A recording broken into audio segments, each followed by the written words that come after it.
Bom, deixa eu começar falando por que dessa live aqui, por que a gente vem discutindo temas sobre desenvolvimento de carreira, sobre um pouquinho sobre negócios, sobre emprego, sobre primeiro emprego. Olha só, eu não sei quem aqui estava lá que assistiu o evento da análise de expressão gênica por PCR em tempo real, mas no primeiro dia eu contei um pouco da minha história e aquela história ela foi focada, né, na minha experiência com PCR em tempo real para análise de expressão gênica. Mas eu contei um pouco sobre mim e tal. Mas o fato é que eu comecei na vida acadêmica, fiz mestrado, doutorado, eu comecei na vida acadêmica também e depois de um tempo eu decidi que não era isso que eu queria. Eu já tinha feito pesquisa, já tinha publicado alguns artigos e simplesmente eu entendi que não era aquilo que eu queria para minha vida.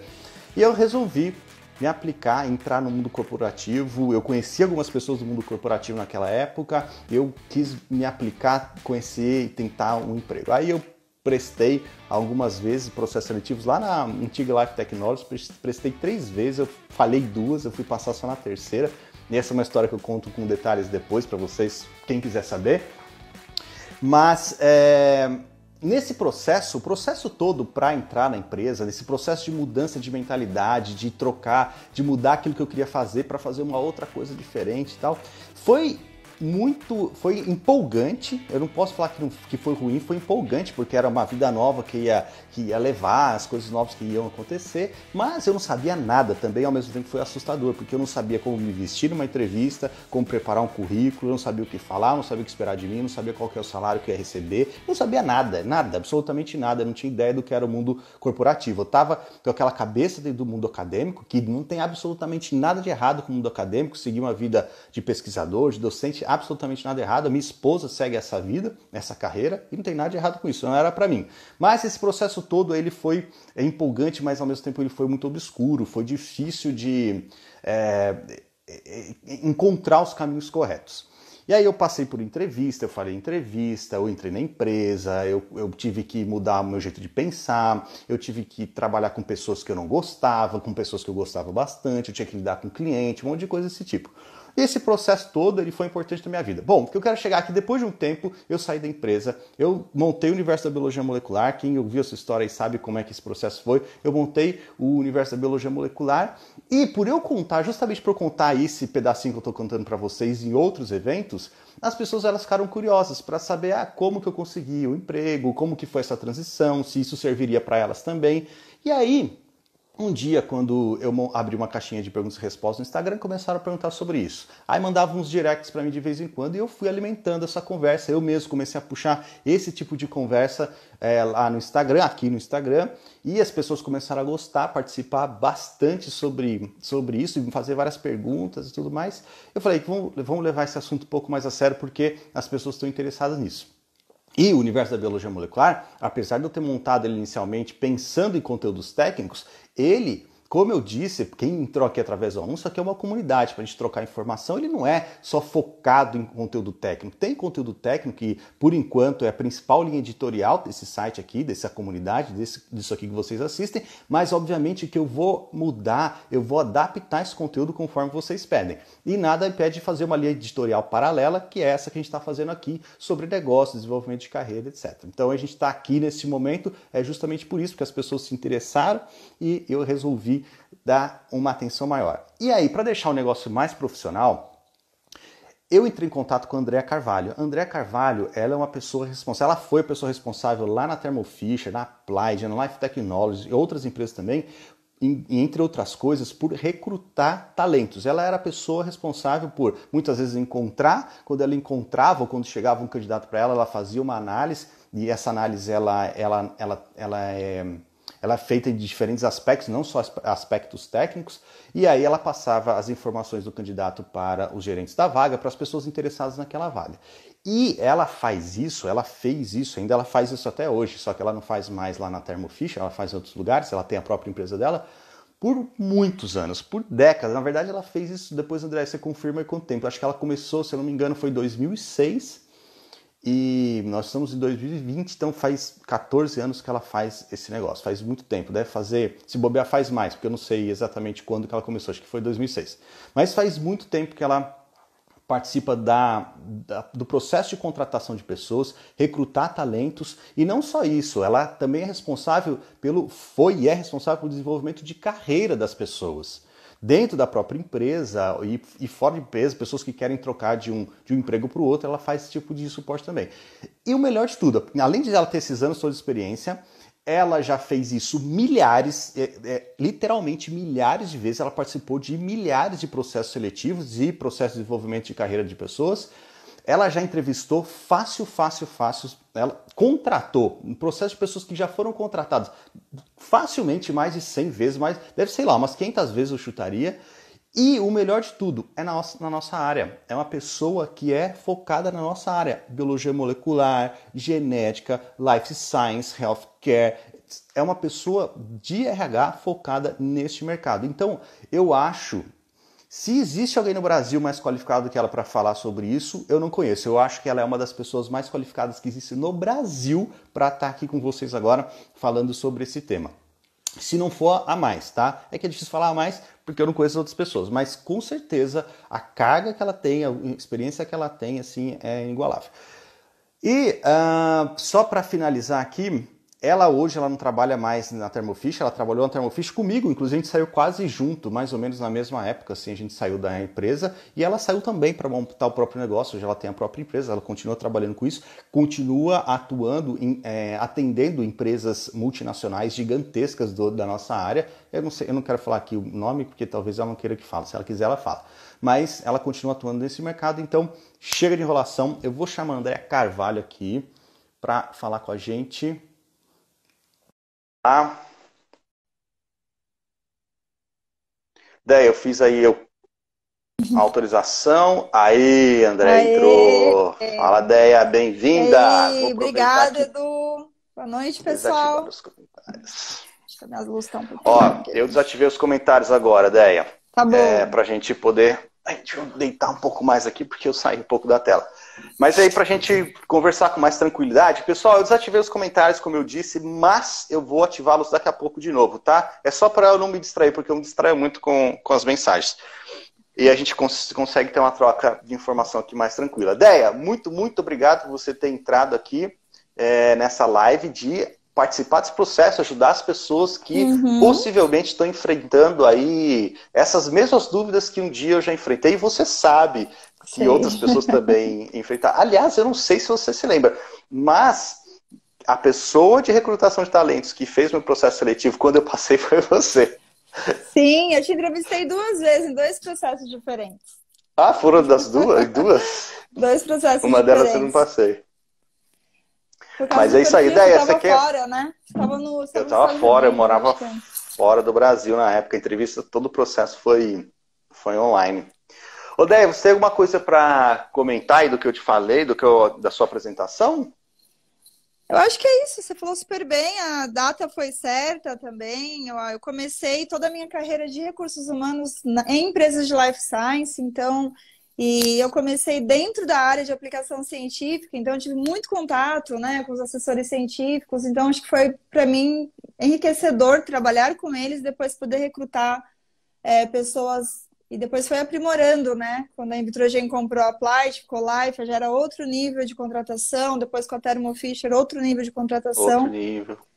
E aí foram mudando, na verdade, as características e as exigências, na verdade, dos candidatos. Então foram mudando, né? Então foi bem bacana. Muito bom.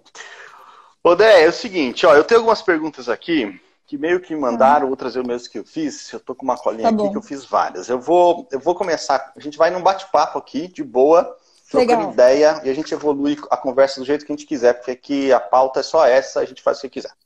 Primeira coisa de todas que veio na minha cabeça quando eu falei em currículo, foi em relação ao currículo utilizado quando você vai participar de um processo seletivo na empresa e o currículo Lattes, porque uma coisa não tem nada a ver com a outra. Você não utiliza o currículo Lattes num processo seletivo de empresas. É que a gente está falando mais de empresa por causa do tema que é o currículo, né? Em outros momentos a gente vai falar de outros temas também, não só de empresa, mas aqui é o currículo. E o currículo Lattes, apesar de ser o currículo utilizado aí para as pessoas da área acadêmica, e ele é muito valorizado na área acadêmica, e com razão, mas para a empresa talvez ele não tenha tanta importância. Queria que você comentasse um pouco sobre isso. Legal. Bom, na verdade, o currículo Lattes para um headhunter ele não significa quase nada, porque a gente não entende, na verdade, muito bem. Acho que é muita informação. Ele até acaba sendo muita informação para quem está olhando pela primeira vez o perfil. Então, a gente busca algumas palavras. Já vou fazer uma pausa. O que é um headhunter, para o pessoal que não sabe? Headhunter é um recrutador, tá? Então, esse recrutador ele pode ser interno da empresa ou ele pode ser uma consultoria contratada para recrutar aquele perfil para aquela empresa. Ou seja, então, algumas pessoas ela têm o seu próprio recrutador, que é um funcionário contratado, e esse recrutador entra em contato com os candidatos, com possíveis candidatos, e tem empresas que terceirizam o serviço, certo? Isso. Todos são recrutadores. A diferença é que um recrutador interno e outro recrutador externo. Foi terceirizado. Certo. Então, o que, na verdade, a gente entende, a gente tem uma descrição. Né? Quando um gestor abre uma posição nova, a gente tem uma descrição. Aí a gente faz uma reunião para entender a posição. Perfeito. A gente tira dúvidas, tem um monte de letrinhas lá, de DNA, RT. A gente faz as buscas baseadas nessas letras, nessas palavras-chave. Então, isso é importante ter no currículo? É importante. Eu fiz cursos de 3130, fiz curso de NGS, fiz curso... Essas informações são importantes. O Lattes não é importante. O que eu recomendo? Colocar o link do Lattes no final do currículo. Então, se o gestor receber aquele currículo, ele clica, ele também é técnico, ele também é da área, então para ele é importante ver. Mas para o headhunter, né, não é, fica muito extenso, é muita informação. E às vezes até fica negativo olhar muita informação. Beleza, por exemplo, você tem um... Não, você vai falar uma posição comercial. Uma posição comercial. A pessoa, o gestor que olha a posição e vê que é muito técnico, ele acha, inclusive, que a pessoa só quer ser assessor científico, não quer ir para uma área comercial, ou de desenvolvimento, ou de marketing. Justamente porque ela colocou tanta informação técnica. Excelente. Inclusive, isso que você está falando é uma coisa que a gente vem discutindo aqui, porque as pessoas técnicas, e eu me incluo nisso, as pessoas que têm formação técnica, elas tendem a pensar técnica e cientificamente por muito tempo. E elas esquecem, ou simplesmente não sabem, que existem outras possibilidades que são igualmente interessantes, ou talvez até mais interessantes do que as posições técnicas. Por exemplo, você pode pensar em posições estratégicas de marketing, que geralmente precisam de pessoas de conhecimento técnico. Os vendedores em si, se eles vão trabalhar numa empresa como a Thermo Fisher, a BioRad, a Promega, que é a agência, esse tipo de empresa que demanda o conhecimento técnico para fazer a venda, vai utilizar o conhecimento técnico também, mas aí não tão aprofundadamente, etc. Então, um dos objetivos nossos aqui também é fazer com que as pessoas aqui do universo da biologia molecular, elas consigam visualizar que não existe só as oportunidades técnicas e científicas dentro das empresas. Existem outras várias e que pode até ser, para alguns perfis, até mais interessante. Certo? E aí você recomenda um número máximo ou mínimo de páginas no currículo? Eu recomendo. 3 páginas para mim é ok. 4 é o máximo. 4 é o máximo que eu recomendo, seja para uma pessoa que tenha 20 anos de experiência no mercado, para uma pessoa que está iniciando. Então, por exemplo, o pessoal que vem da academia, que quer ingressar em empresas, ele já não tem tantas experiências.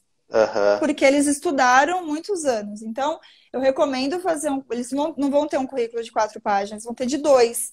Que eles têm que contar a história deles na academia. Então, a gente constrói um currículo muito mais focado no que ele aprendeu e que ele viveu dentro do laboratório. Isso não vai levar 3 páginas. Entendi. Maravilha. Excelente. Isso está claro já agora. Então, o pessoal aí fique esperto na primeira coisa, não utilizar o Lattes para quando vocês forem se aplicar para vagas fora da academia, né? Que não faz muito sentido mesmo. Ninguém quer ver, ninguém tem tempo para ver, sei lá, quantas publicações você tem, quantos abstracts você produziu em anais de eventos. Não importa isso. Agora, outra pergunta aqui, O que não colocar no currículo? Qual informação não pode ter lá? O que é um tiro no pé colocar? Eu penso em algumas coisas aqui. Dúvida, eu não sei. É dúvida mesmo. Eu não sei se vale a pena ou não. Foto e pacote Office. Porque pacote Office todo mundo tem, cara. Quem não tem, não sabe nem fazer o currículo para começar. Então, vale a pena colocar isso e o que não colocar? Foto, na verdade, assim, Para mim, ela é indiferente, na verdade. Tem muita Uhum. gente que coloca, que faz aqueles currículo do Canva, para ficar bonitinho, tudo em um one page, numa página só, bonitinho. Isso, para mim, não é importante. Né? Então, a Entendi. foto, para mim, ela é indiferente porque a gente encontra no LinkedIn. Então, o LinkedIn tem que ter a foto.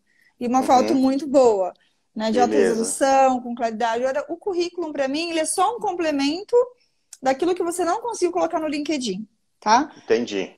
Então, Perfeito. Excelente. indiferente. Você me fez outra pergunta, além dessa, que eu não lembro Do qual era. pacote Office. Do pacote Office também, X, não é X, importante. né? Não, Acho que não é, quem. porque assim, o que eu vou contratar, ainda mais na área de vocês. Eu quero saber, tipo, você fez mestrado, doutorado no quê? Qual foi a Uhum. especialização? E quais equipamentos você trabalhou da empresa, dos concorrentes? Eu quero entender esses tipos de coisa. E eu imagino que sim, é importante ter, né? Então, assim, fica a dica, não precisa colocar, mas precisa ter conhecimento básico aí de um PowerPoint, porque entrar numa empresa é entrar num novo sistema, então tem que É saber um outro muitas sistema, coisas. né? Tá.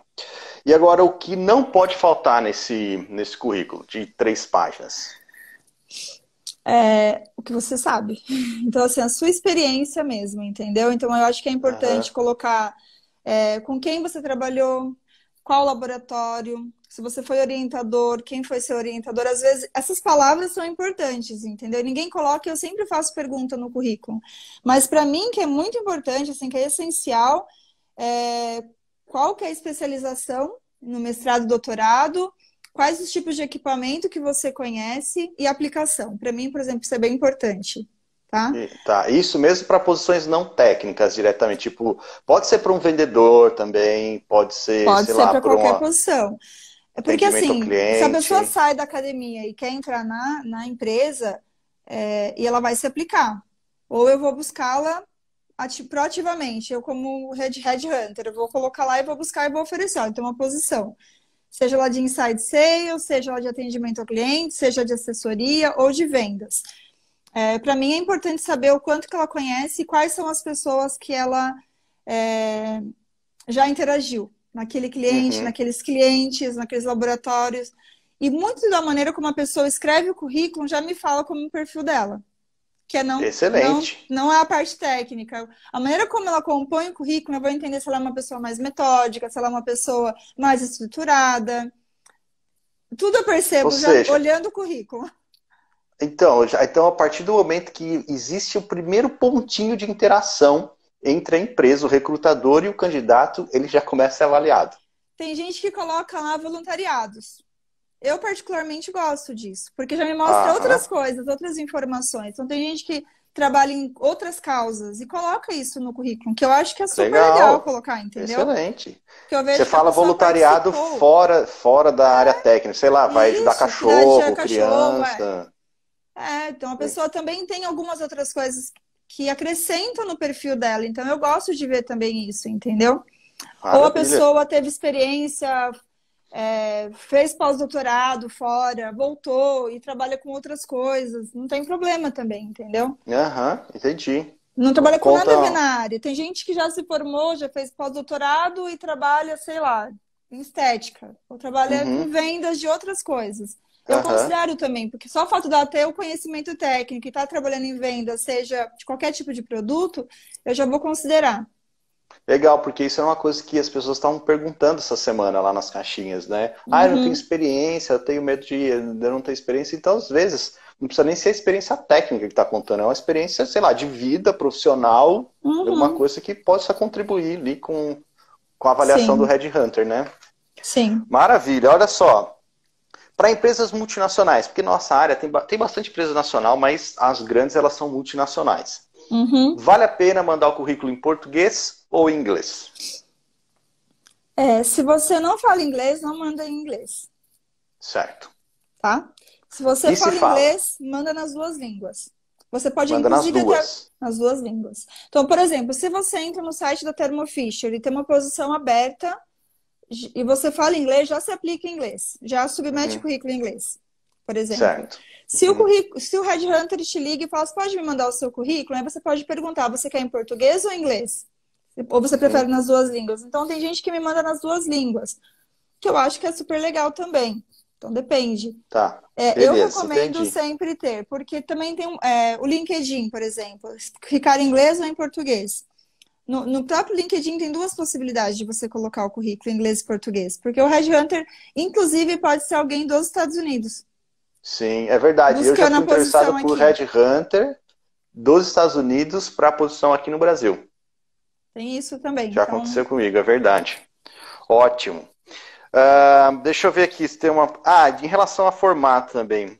Legal mandar em que formato? No Word, mandar em PDF, PDF, eu gosto PDF mais mais. Sim, bonitinho, mais bonitinho, porque às vezes pode se configurar mais no Word, profissional, é eu acho mais verdade. legal.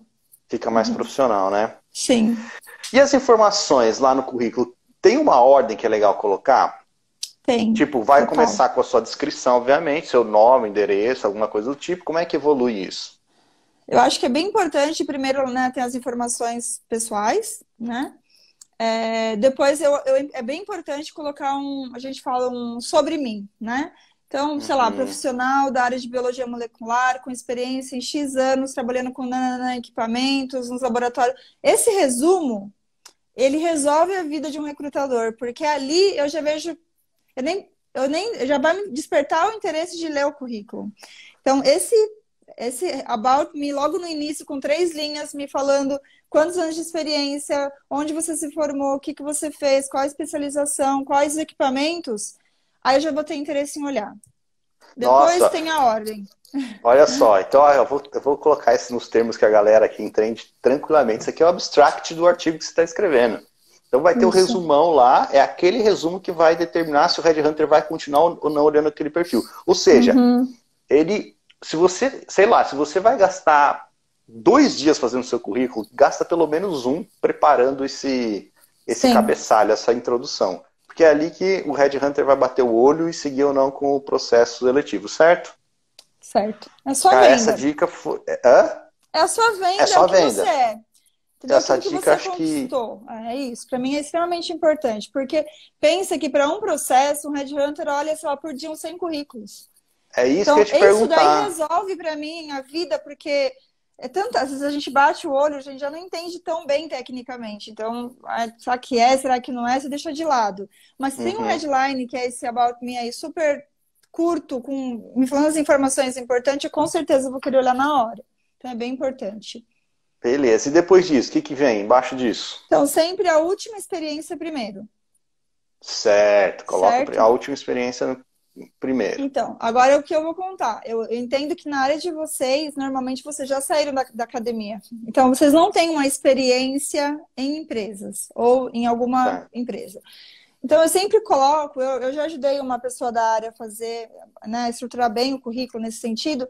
Então, eu prefiro que coloque os laboratórios, entendeu? Então, olha, sei lá, você ficou 6 anos fazendo pós-doutorado, coloca lá, de 2000 a 2006, pós-doutorado com tema tal no laboratório. Aí você coloca todas as etapas de que você desenvolveu nesses 6 anos, com que tipo de Uhum. aplicações você trabalhou. E se teve alguma coisa que foi relevante, que impactou, sei lá, que foi, né, algo significativo, coloca também como maior Aham. resultado lá o que foi que você entregou para a instituição no momento que você estava fazendo doutorado. Aí depois você vai para o próximo, sei lá, mestrado. Foi de tanto a tanto. O que que você fez? Eu fiz isso, aquilo. Qual foi o maior impacto da sua tese, por exemplo? Coloca lá. Essa é uma forma diferente, entendeu? Do Headhunter entender, porque tá vindo da academia para a empresa, não tem Aham. experiência em empresa. E se tiver Esse, experiência em empresa, dá um destaque, é melhor? se tiver, vamos supor, que tem uma experiência em empresa no meio, por exemplo, Uhum. entre o mestrado e o doutorado, coloca. Mas sempre Uhum. nessa ordem, a última experiência primeiro, Tá, tá? beleza. E sempre 10 Excelente. anos. Não conta muito mais que isso. Mais que Mais que 10 anos 10 de anos, não. experiência. Você só Que... cita, sei lá, de 2000 a 2010, vamos supor, de 2000 a 2003, X, trabalhei no sei não, de 2003 a 2010, X. Aí de 2010 você começa a descrever. Bem detalhado. Tá, Porque para mim o beleza. que importa são Certo. os últimos 10 anos. Aham. Odeio, o que que um headhunter ele gosta de ver? Bom, já deu para entender que ele gosta de ver esse About Me bem descritinho, certo? Mas tem algo Certo? a mais que é legal, que destaca um currículo um do outro, assim? Pessoal, caiu. Cortou um Voltou. pouquinho, Edu. Eu tava falando aqui o seguinte, né? Já deu para ficou claro para a gente aqui que o About Me ele é fundamental. Ter aquele primeiro resumo lá sobre a pessoa é fundamental. Mas tem alguma outra coisa que os headhunters gostam de ver e que destaque o currículo daquela pessoa? Porque eu estou imaginando aquele monte de arquivo que vocês estão vendo, um candidato, outro candidato, 120 candidatos. Aí tem alguma coisa que você bate o olho e você gosta de ver? Eu gosto de ver a foto, eu gosto de um About Me bem definido, entendeu? Bem claro. Essa sequência com ordens de datas muito certinho, que não conflitem. Porque tem gente que coloca, estava fazendo isso em 2013 e isso, e aí confunde. Então, dá um aí tiro eu já no começo pé. a ficar na dúvida se a pessoa é muito desorganizada, se ela faz sentido, já começa. Então, para mim, o que eu acho que é mais importante para um headhunter é ser muito pragmático no currículo. Certo. Menos Agora, é mais. Déia. O que entendeu? Então, assim, não ficar enchendo muito de linguiça. O mais importante pra gente é entender se você casa com a posição. E para isso, precisa ter as informações muito bem detalhadas. Excelente. Então, galera, ó, já deu para anotar que o headhunter, por ele ter uma cacetada de currículo para analisar, o seu objetivo é facilitar a vida dele. É isso que você tem que fazer. Quando você vai fazer um currículo, o seu objetivo é facilitar a vida do cara que está buscando o candidato. Porque vocês não podem esquecer também que esse é o ganha-pão deles. E muita gente é comissionada nesse processo. Tem gente que já é contratada nas empresas, é funcionário, mas tem gente que é comissionada. Então, aquela pessoa que está fazendo a busca do currículo, ela tem a vontade, ela precisa daquilo. Ela ganha a vida dela fazendo aquilo. Só que tem, eventualmente, na maioria dos casos, aí muita gente. Então, não esqueça... E assim, o detalhe é que qualquer recrutador, seja interno ou externo, ele sempre está trabalhando, tipo, 15 vagas ao mesmo tempo. Então, assim, facilitar ajuda nisso, entendeu? O tempo mesmo. Ótimo. Outra pergunta aqui, ó, legal. Como documentar as habilidades que não são técnicas? Porque tem muita gente que tem perfil de pessoas que valorizam, que tem como diferencial suas habilidades não técnicas, né? Além de saber lá, sei lá, fazer PCR, ela, sei lá, ela é boa em comunicação, ela fala bem, ou ela trabalha bem em grupo, alguma coisa nesse sentido. Como documentar isso no currículo? Tem hoje uns formatos de Canva, por exemplo, que você consegue colocar as suas experiências, habilidades do lado esquerdo, sei lá, as línguas do lado direito, e ele é bem visual. É possível colocar? É legal da gente olhar e bater o olho e ver? É bacana, mas eu vou tirar essas dúvidas na hora da entrevista. Então, assim, o que você colocar lá, que sempre pensa o seguinte, eu sou isso mesmo? Quem me falou que eu sou? Eu tive feedbacks, como que eu me garanto em trabalho em equipe, por exemplo? Porque é uma habilidade extremamente importante para trabalhar dentro de uma organização. Mas na hora que você chegar na entrevista, eu vou perguntar, você colocou aqui, então, vou te fazer algumas perguntas sobre equipe. Então, esteja preparado para esse tipo de habilidade que você está colocando lá, que você pode ser questionado na hora da entrevista. Maravilha. Então, não basta você achar que tem aquela habilidade técnica. Você precisa ou ter um autoconhecimento forte o suficiente para saber que aquilo é de fato uma habilidade que você tem, ou você tem que ter, sei lá, outras pessoas relatando isso. Sim. Então, tem que tomar cuidado, é uma característica interessante para colocar, habilidade interessante para colocar no currículo e depois falar em entrevista também, mas tem que tomar cuidado para não dar um tiro no pé também. Às vezes você fala um negócio que talvez você não consegue. Então, coloca lá. Normalmente as pessoas colocam o trabalho em equipe, proatividade, comunicação, orientador para detalhes. Tá tudo bem, eu acho que é muito legal, porque ajuda. Até me ajuda a fazer mais perguntas. Você colocou aqui que você é orientador para detalhes, então me conta um pouquinho mais sobre situações em qual você ganhou um resultado porque você estava prestando atenção no detalhe. E a pessoa vai ter que... Isso desenvolve uma conversa, entendeu? Sim, aí não pode gaguejar, né? Vamos ver aqui. Ó, essa aqui é interessante também.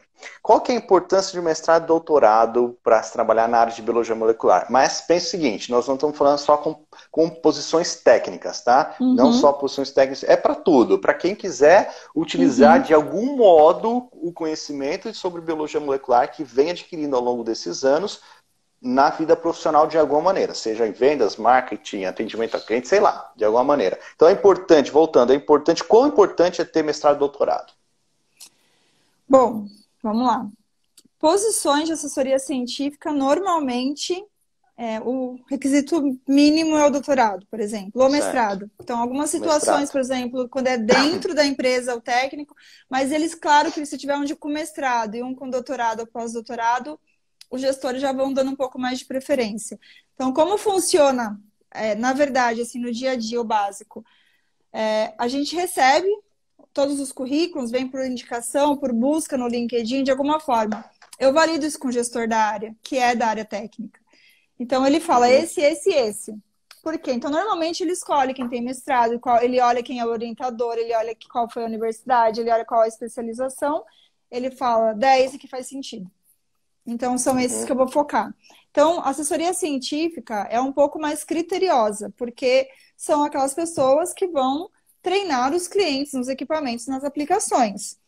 Em vendas, por exemplo, um mestrado, por exemplo, é super valorizado, mas poderia ser só a graduação, por exemplo, com uma pós, com uma especialização. Marketing, por Certo. exemplo, desenvolvimento de negócios, eu acho que uma pós ou mestrado tá ok também. Mas se tiver mais, melhor. Sempre vai ser melhor, né? Entendi. Mas tá Ótimo. ok. Acho que a assessoria científica que é mais criteriosa. Tá, então, resumindo aqui, posições que utilizam diretamente com o cliente ou conhecimento técnico científico, tipo um assessor, ou tipo um especialista de produto, aquela pessoa que fica no 0800 atendendo o cliente, essas pessoas que são, como a gente chama nesse meio, customer facing, que vão atuar diretamente com o cliente e ter uma atividade, uma função técnica, essas sim é interessante ter no mínimo mestrado. Agora, outras posições, tipo vendas, que as pessoas elas sempre negligenciam, mas é uma posição interessantíssima nas empresas. Talvez aí basta uma especialização, ou mesmo terminar uma graduação e sei lá, e ter outras habilidades aí que complementem a formação técnica. É isso? Sim, é isso. Ótimo. Ó, deixa eu aproveitar que está batendo alguns minutinhos aqui, eu vou habilitar os comentários. Vamos continuar conversando aqui, ideia, mas agora as pessoas elas podem escrever. Vou continuar aqui fazendo as perguntas. Quais habilidades elas são vistas como um diferencial aos olhos de um recrutador? Trabalho em equipe, para mim é bem importante, né? Qualquer ambiente tem que ser muito colaborativo, então trabalho em equipe é bem importante. Então são perguntas que vão acontecer. A proatividade, né? Eu acho que para você, quando a gente fala trabalhar num ambiente colaborativo, é você simplesmente. Tô vendo que as pessoas estão fazendo perguntas aqui, eu fico meio confusa.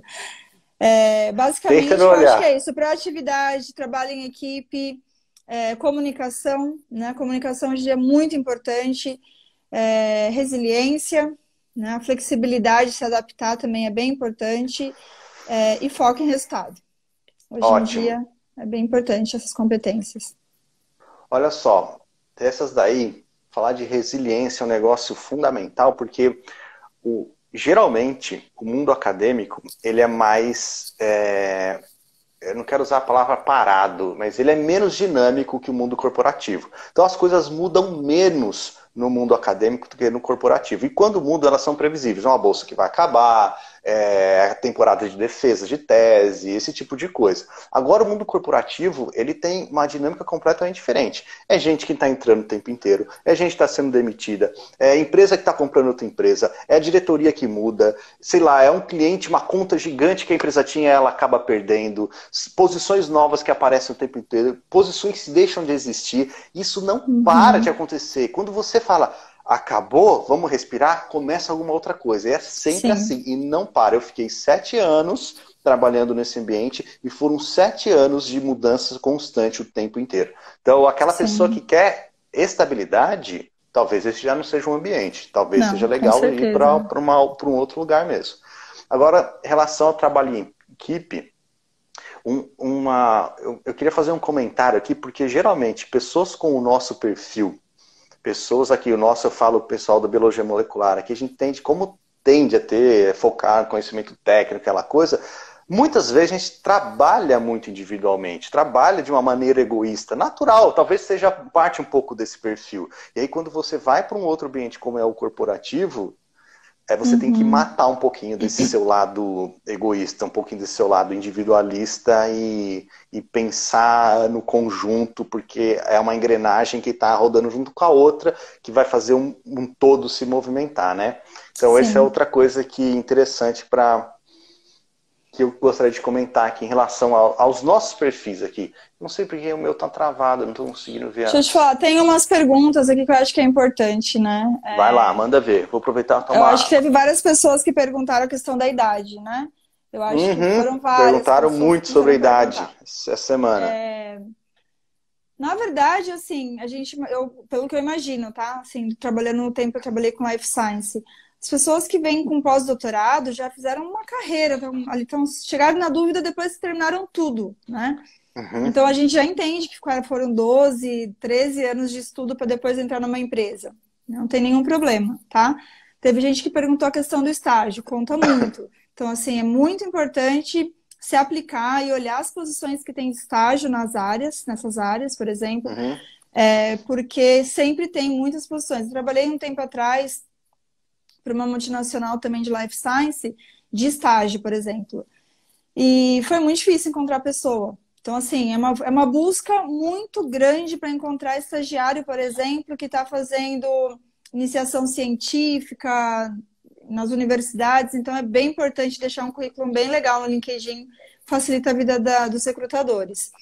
Já para os que já se formaram, né, que estão com pós-doutorado, que querem ingressar no mundo corporativo, se apliquem, usem networking e se apliquem nas posições dentro das empresas. Acho que eles estão falando que o meu áudio está falhando, é isso? Não, Deia, deve ser lá só. Quando uma pessoa só fala é porque foi lá. Tem gente perguntando, posso colocar no currículo as participações em congressos? Pode, mas não é muito relevante, tá? Porque eu sempre imagino que essas pessoas sempre vão aos congressos, né? Eu fico imaginando porque faz parte. Pode colocar o último, só, mas não precisa ter tantos congressos, porque senão ele já torna muito longo o currículo. Né? Sim. Tá bom, vamos ver aqui mais uma pergunta da minha colinha. Essa aqui é mais de uma curiosidade. Cadê? Eu tinha anotado uma interessante aqui. Alguma coisa que todo mundo coloca no currículo, mas não é importante. Tem alguma coisa assim que se você lembre de cabeça que todo mundo põe? É aquele clichêzão de currículo, mas não tem importância. São coisas diferentes, né? Depende da área, do nível, da posição. Tipo, pacote Office. Pacote Office. Eu não sei se você recebe muita gente com pacote Office, mas eu não acho que eu não ia ligar muito. Hoje em dia não tanto, porque acho que as pessoas acabaram não colocando mais. Pacote Office hoje as pessoas já nem colocam mais. Tem bastante orientação. É muito básico. Assim, não tem. E o contrário, uma coisa que é fundamental ter e as pessoas não colocam. Tem algum que destaque? Por exemplo, é sempre importante colocar o ano do nascimento. Isso é bem importante colocar. Não precisa colocar lá... Porque se você coloca a idade, sempre você vai ter que ficar atualizando o currículo. Entendi. Então, coloca o ano que você nasceu. Uma dica isso é bem importante, entendeu? E tem muita gente que não coloca. Então, assim, esconder a idade não é uma coisa legal, por exemplo. Né? Ter medo de não ser chamado não faz muita diferença, porque em algum momento a gente vai ficar sabendo. Então... a gente não pergunta normalmente. Eu não pergunto. Para mim isso não importa, na verdade. A questão da idade, né? Então, eu considero. Porque para mim o que vale é a experiência e a vontade da pessoa de trabalhar naquela área e se tiver fit com a posição, aderência com a posição. Tá ótimo. Ótimo. Você falou um negócio importante, né? A vontade de trabalhar naquela área, naquela posição que ela está aplicando.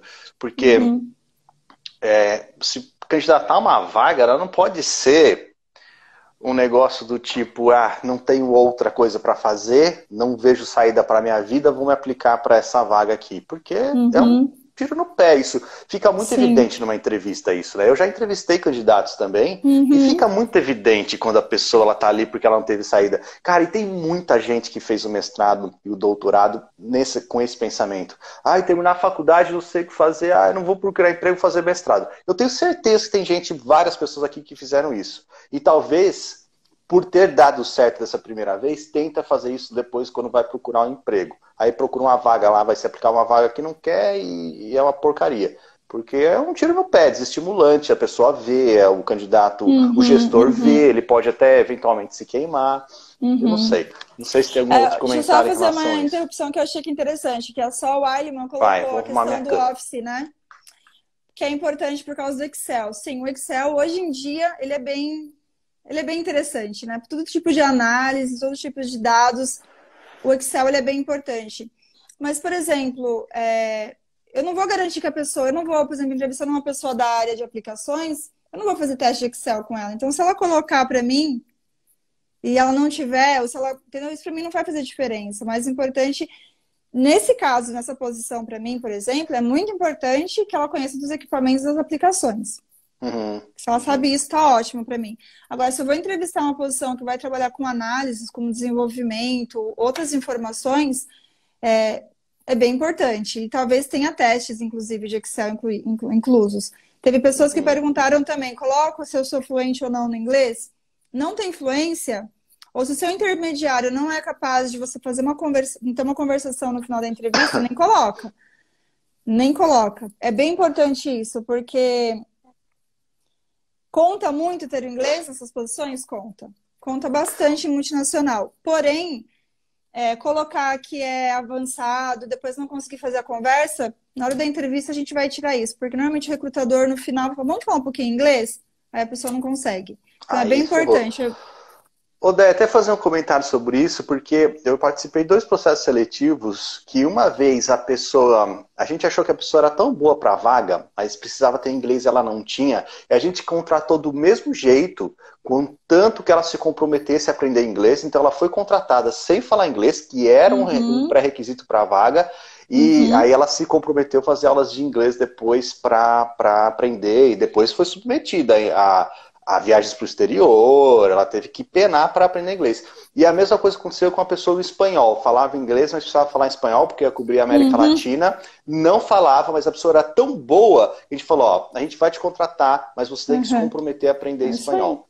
E aí a Eu, pessoa... eu, eu super valorizo isso, né? Porque eu acho que quando a pessoa está comprometida, se ela tem as competências técnicas, comportamentais, tem uma aderência com a cultura da empresa, contrata. Entendeu? Porque eu acho que o inglês, se a pessoa se comprometer, né? Já vai percebendo as competências dela, acho que faz total sentido esse investimento. Legal. Vamos ver, se você ler alguma outra pergunta aí, me fala, que eu vou pegar aqui.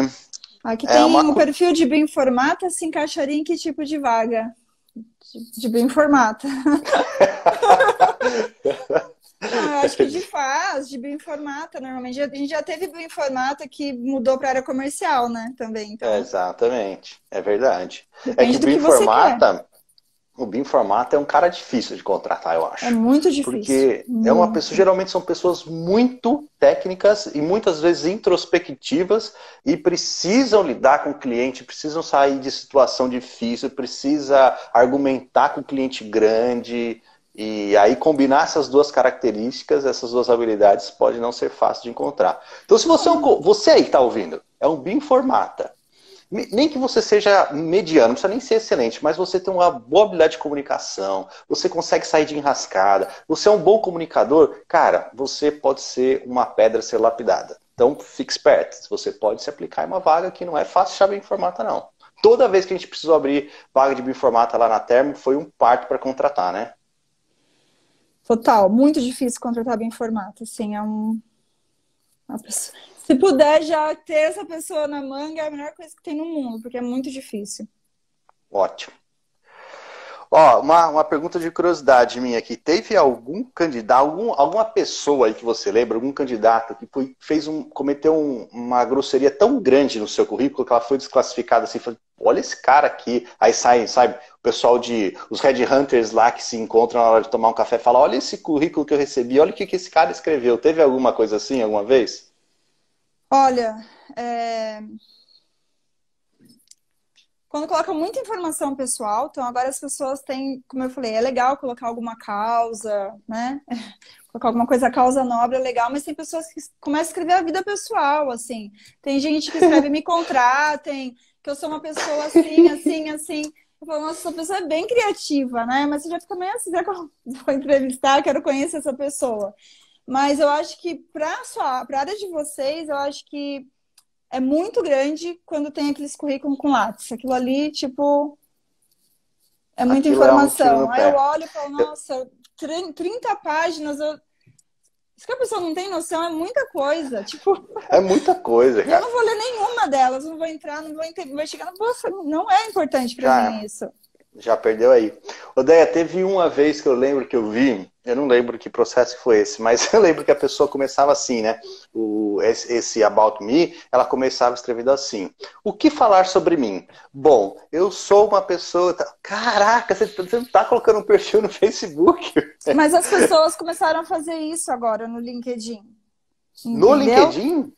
No LinkedIn. Você entra lá, a pessoa fala, olha, se você ficou com curiosidade, tipo, me liga. Umas coisas assim, que as pessoas querem ser diferente agora, né? Mas ainda não faz muito sentido essa conversa, né? Porque a gente está num ambiente totalmente profissional. O LinkedIn é um networking profissional mesmo, gera relações de negócios. Então, acho que é importante, pode ter um pouco de informalidade, mas sempre lembrar que é formal, porque é assim que é o LinkedIn, né?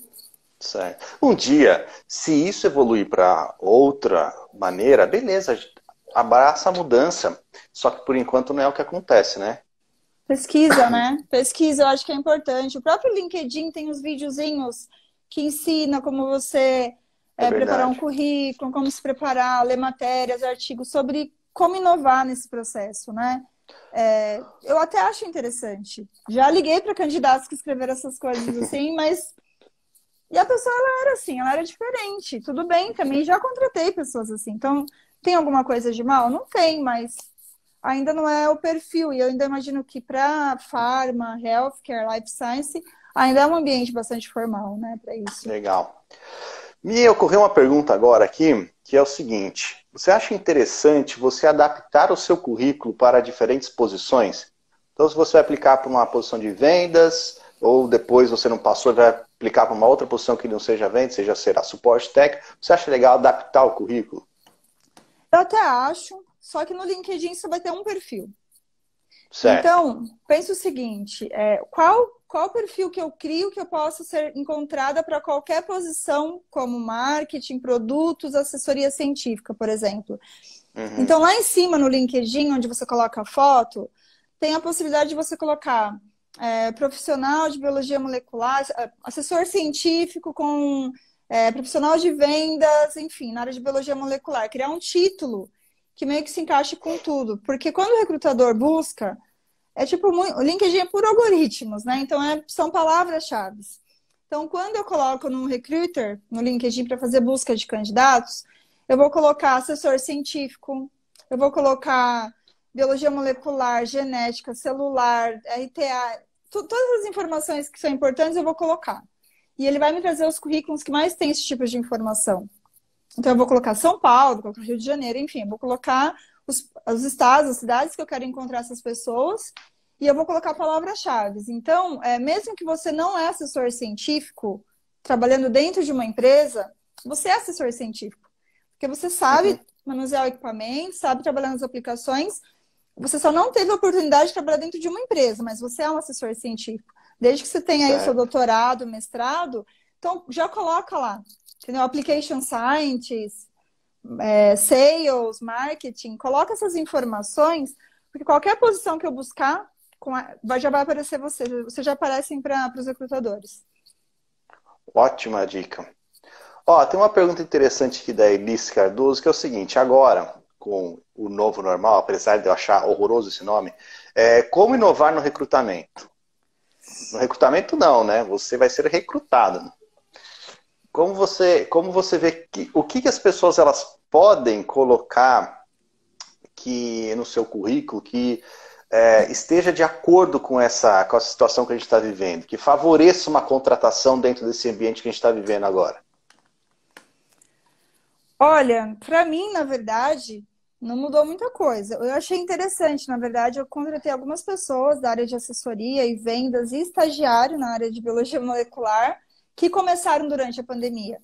E começaram Uhum. em que sentido? Começaram das suas casas, sem onboarding, sem integração nenhuma, daquele jeito que deu, Que é o entendeu? que tinha para hoje.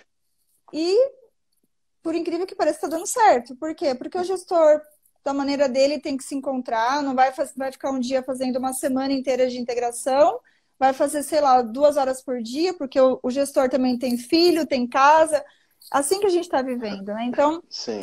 a gente tem feito entrevistas nesse formato. Então, eu, como recrutadora, fazendo entrevista com os meus filhos aqui, os candidatos também. E todo mundo, ninguém não tem um julgamento. Então, eu acho isso muito legal, porque não tem um julgamento, está todo mundo na mesma situação. Uhum. E para entrar na empresa, pelo que eu entendi, aquela formalidade, você tem que esperar aqui a pessoa chegar e ficar o dia inteiro com aquela pessoa vai ter reunião a semana inteira com todas as áreas que vai interagir. Eu fiquei pensando, como que deve ser para um estagiário que saiu lá da USP, né, da iniciação científica, entrar dentro de uma multinacional, home office, trabalhando 6 horas por dia, tendo que entregar algum tipo de resultado. Mas está dando Ah, certo. Então, eu posso dizer que nesse novo normal, todo mundo se adaptou, né? O tá todo mundo se adaptando, né? meu processo sempre foi vídeo, né? Eu já não Uhum. faço muito, só se, sei lá, tenho muita dúvida, eu faço presencial, mas no geral eu faço posições para América Latina.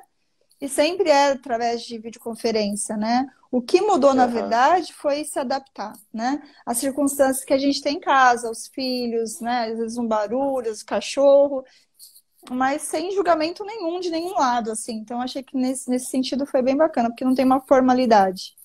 Muito mais informal os processos. Boa. Outra pergunta que chegou aqui, não sei, Julia, talvez seja assim. E a necessidade de colocar as hashtags? Ele deve estar falando lá do LinkedIn especificamente, né? Não. Não, É que você não assim, acha. é que eu não vou olhar, entendeu? Aham. Eu particularmente não vou olhar. Talvez pegue um Não. recrutador que é mais digital, que gosta de ficar investigando os hashtags, talvez é importante. Então, é importante, muito importante, assim, no geral não, mas se pega um recrutador que é bastante digital, talvez faça sentido. Tá, é porque o que acontece é que a hashtag, além dela ser utilizada assim no gracejo, né, de hashtag, sei lá, alguma coisa do tipo, ela é utilizada também quando a gente quer encontrar um termo comum na internet. Então, por exemplo, se tiver alguma coisa do Bolsonaro fazer alguma cagada, hashtag Bolsonaro cagada, e todo mundo que coloca isso, aparece para as pessoas. Quem colocou aquela hashtag parece que ela escreveu sobre aquele tema. Mas o LinkedIn, pelo jeito, isso não funciona. Você trabalha muito mais com palavras-chave do que com hashtag, certo? É aquilo que eu te falei, é muito pragmático, né? Você está buscando informações que são muito importantes, entendeu? Então, por exemplo, para mim o mais importante é eu estiver buscando um controller na América Latina, que, sei lá, que ele seja contador, que ele conheça as leis americanas, que ele fale espanhol, que ele fale... Essas informações para mim são mais importantes para ver se eu vou ou Tá, não entrevistar esse candidato. Só a hashtag, para mim, nesse caso, não faz muito sentido, não faz vou buscar diferença. nada, né? Tá bom. Como é que está? Ô, Déia, você que tem relógio aí, que horas são, por favor? Falta 5 para as 8. Então, ó, daqui a pouco, já, na verdade, o Instagram vai banir a gente aqui. Então, ó, antes que caia, eu quero te agradecer já. Muito obrigado por participar. Acho que foi excelente, excelente a Obrigada, nossa Edu. Foi muito live. boa essa conversa. Deu várias dicas muito boas. E quero aproveitar, e se alguém tiver mais alguma pergunta final, para a gente ir encerrando, aproveita agora que nós vamos sair. E depois não se esqueça de deixar os comentários aí para mim. Vai ficar, a live vai ficar gravada. Eu não ia deixar não, mas eu vou deixar ela gravada, tá? Vai ficar no IGTV e depois eu vou, se eu conseguir, se puder, não sei se pode, eu vou subir para o YouTube. Olha lá, faltam 25 segundos para a gente terminar. Eu tenho 25 segundos para uma resposta. Não Acho que tem? tem várias, mas acho que a gente não vai conseguir responder Ah, aqui, porque falta então, tão pouco não tem tempo, problema. né? A gente, se você Vaga de quiser, a gente vai estagiário, de fazer isso bioinformata. outras vezes, Deia, porque foi muito bom, as Sim. pessoas vão Então, adoraram, eu acho.